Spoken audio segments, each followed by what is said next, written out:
আগমনিৰ অন্তৰ্গত কালডুবা পাঠ ৩ত এক জঘন্য ঘটনা সংঘটিত হয়। জানিব পৰা মতে ধৰ্ম দিয়া কন্যাক পলুৱাই লৈ গ'ল ধৰ্ম বাপে।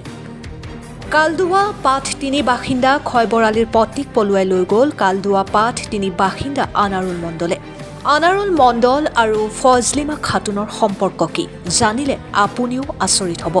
এই দুজনৰ সম্পৰ্ক হৈছে ধৰ্ম পিতা পুত্ৰী। এটা কথা আছে, প্ৰেমে নামানে ধৰ্ম, প্ৰেমে নামানে জাতি। এতিয়া নতুনকৈ আহি গ'ল প্ৰেমে নামানে সম্পৰ্ক। এই লম্পট দুজনে মুছলমান সমাজক লজ্জানত কৰিলে। সমাজে এই দুজনক কিবা ব্যৱস্থা ল'ব নে নাই সেয়া হ'ব লক্ষণীয়। যোৱা কেইদিনমান আগত ফজলিমা খাতুনে সমস্ত কাগজ পাতি লগতে দুভৰি সোণ 10,000 টকা লৈ আৰু 7 বছৰীয়া ল'ৰাক থৈ ধৰ্ম বাপেকৰ লগত পলাই গ'ল। ভুক্তভোগী খবৰালী উপায়হীন হৈ আগমনি থানাত যোৱা 30 তাৰিখে এখন এজাহাৰ দাখিল কৰে। কিন্তু আজি 3 দিন হৈ গ'ল, এতিয়ালৈকে লম্পট আনাৰুল মণ্ডলক গ্ৰেপ্তাৰ কৰিব পৰা নাই আগমনি আৰক্ষীয়ে। ভুক্তভোগীয়ে আগমনি আৰক্ষীক অনুৰোধ জনায় যে সোনকালে অপৰাধীক গ্ৰেপ্তাৰ কৰি শাস্তি বিহে যেন। আগমনিৰ পৰা বিজু ৰয়ৰ ৰিপৰ্ট, অৰুণোদয় আছাম। মই ধৰ্ম বনাইছোঁ তাতে 4 লাখ টকা কাম কৰি ফালে জমা থৈছোঁ। জমা থোৱাৰ পিছত তাৰপিছত কৰিলে মোৰ তিৰিয়ে তাৰ ঘৰত গ'ল, যাই ফালে অহা যোৱা কৰি আছে। যাই ফালে ইয়াৰ পৰা যাই আহি ফালে পইচাটো লৈ গুচি গৈছে। কাগজ পাতি যিমান আছে 4 লাখ টকা ভাই গুচি লৈ ফালে পলাই গ'ল। ফোন কিমান আছিল?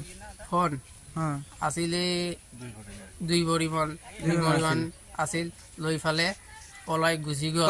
কাৰ লগত পলাই গ'ল? আমিনুৰ মণ্ডল। আমিনুৰ মণ্ডল ঘৰ ক'ত? আনাৰুল মণ্ডল ঘৰ ক'ত? তাৰ ঘৰ কালডুবা পাঠ 3 হয়। পলাই গুচি গ'ল। তাৰপিছত মই ৰাতিপুৱা কি হয় আনাৰুল, কি হয় তাৰ ধৰ্ম বাপ বনাইছিল। তাৰপিছত মই তাক ৰাতি ফোন কৰিলোঁ, এই তই ক'ত আছা? কয় মই অৰুণোদয় কৰি আছোঁ। তাৰপিছত তই ঘৰত আহিবি নে নাহিবি? কয় মই যাই আছোঁ। তাক কয় এই কিয় মোবাইলটো তই চুইচ অফ কৰিলি? তাক ক'লোঁ মই তিৰিক ক'ত? তিৰিক ফোনটো দিচোন। কয় অলপ পিছত মই লেট্ৰিন কৰি আছোঁ। লেট্ৰিন কৰাৰ পিছত কয় বোলে মই নহয় ইয়াতে আছোঁ, মই যাই আছোঁ। তাৰপিছত মই সাৰা ৰাতি টোপনিটো মৰাই নাই, ৰাতিপুৱাতো ভাত খোৱাই নাই। তাৰপিছত সিটো পলাই গুচি গ'ল। গুচি যোৱাৰ পিছত তাক যাই পেলাই ক'লোঁ ক'ত আছা তই? কয় মই ইয়াতে নাই। তাৰপিছত এনেকুৱা কৰি ফালে লৈ গ'ল। মই ইয়াতে আজি 4-5 দিনমান হ'ল। 5 দিন পালে লৈ গ'ল গুচি।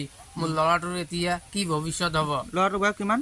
ল'ৰাটোৰ বয়স এতিয়া 6.5 বছৰমান চলি আছে। 6.5 বছৰমান চলি আছে।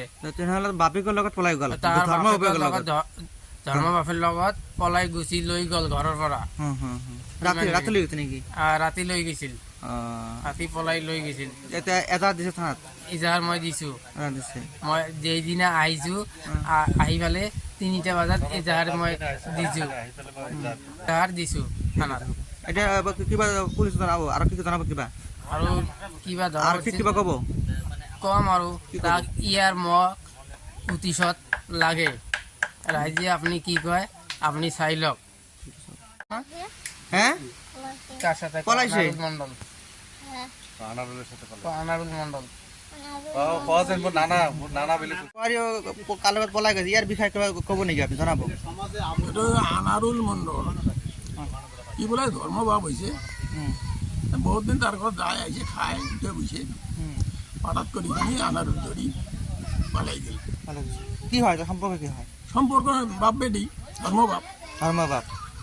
ধৰ্ম বাপে যে পলাই লৈ ধর্ম বাপে যে পালাই নিয়ে গেল, বেটি জাহান নামে যাক, বেটি বেশ্যা হোক, কিন্তু তুই বাবা এই ধর্ম বেটি কোন একলে অপহরণ করে নিয়ে গেল। এটা কি তোর ধর্ম? ধর্ম ছাড়া দুনিয়া চলে? এরকম তো ধর্ম ছাড়া লোক আমরা দুনিয়া দেখিনি। আজ পর্যন্ত যে বাসি গাছি ভোট হয়েছে আমি এই অবধি দেখিনি। এখন রাইজে কি করে? আপনি প্রশাসনক কিবা জানাবো ইয়ার বিষয়ে? নির্লজ্জ কাম করেছে, প্রশাসনক কিবা কব? প্রশাসন যখন আমাকে খোঁজ করবে আমার তো ভয় লাগবে না। দেওয়া হয়েছে, ইজাহার দেওয়া হয়েছে, এখন এটার উপযুক্ত শাস্তি লাগে। প্রশাসনে জানে এটা উপযুক্ত শাস্তি দেয়।